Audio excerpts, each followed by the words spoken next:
ensemble. Chaque matin sur votre blog, les mots que vous écrivez font des histoires. Eh bien, nous avons aussi quelqu'un pour qui les mots font des histoires.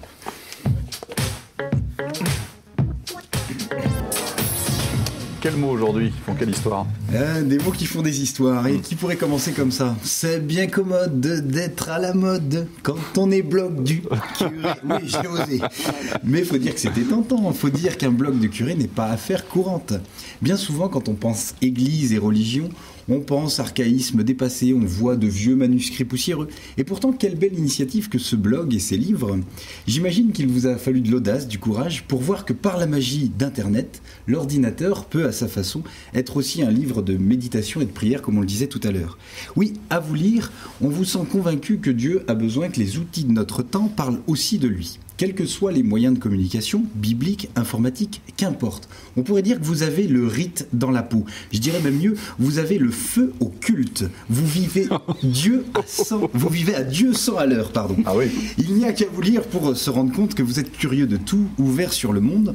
Vos billets, vos articles sont précieux car toujours remplis d'humanité. Alors on a envie de dire avec vous, 20 dieux, la belle église.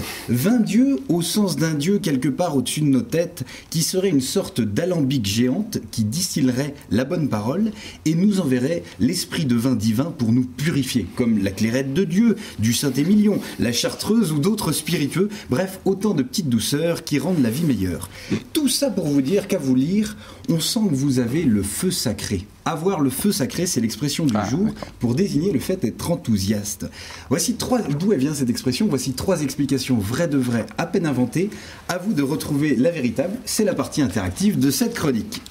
Première explication, avoir le feu sacré. Cette expression tire son origine de la mythologie grecque et plus précisément de la persévérance de Prométhée qui, vous le savez, a volé le feu des dieux pour l'offrir aux hommes qui en étaient démunis. On sait comment ça s'est terminé. Attaché sur le mont Caucase, chaque jour, un aigle venait lui becqueter le foie. On est donc passé du feu des dieux au feu sacré pour désigner la passion et l'acharnement à la tâche. Deuxième explication. Le feu chauffe, mais éclaire également. Et c'est cette seconde propriété qui, à partir du XVIIe siècle, attribue le sens de lumière et d'amour au feu. On parlera alors d'un amour enflammé. Et je dois dire que c'est Voltaire qui utilisera le premier cette expression de feu sacré pour évoquer les sentiments nobles et passionnés qui se communiquent entre les individus. Troisième explication, c'est la dernière. Le feu, c'est la flamme entretenue sur l'autel de Dieu. Elle symbolise la foi sacrée. Dans l'Antiquité, les prêtres devaient impérativement entretenir sur l'autel des dieux le feu, comme le faisaient les prêtresses de la déesse Vesta, les Vestales, qui, chargées d'entretenir le feu du temple, devaient faire vœu de chasteté et mouraient enterrées vivantes si jamais elles rompaient leurs vœux.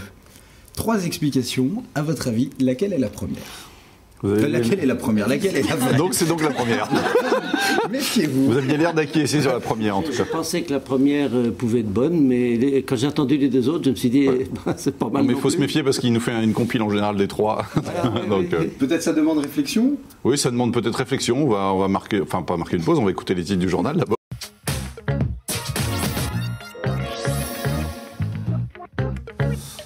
La grande émission, la suite, 3e et dernière partie avec Olivier Guénier, prêtre blogueur, curé de la paroisse Saint-Hilaire à Fontenay-le-Comte et avec qui nous allons continuer la discussion dans un instant. Mais d'abord, nous brûlons d'envie de savoir ce que veut dire donc le feu sacré. Avoir le feu sacré. Alors, est-ce que c'est Prométhée? Est-ce que c'est l'amour selon Voltaire? Ou alors est-ce que c'est la flamme entretenue sur l'autel de Dieu? 3 propositions, à votre avis? Moi, je pensais plutôt à la première proposition. À la première. Ouais.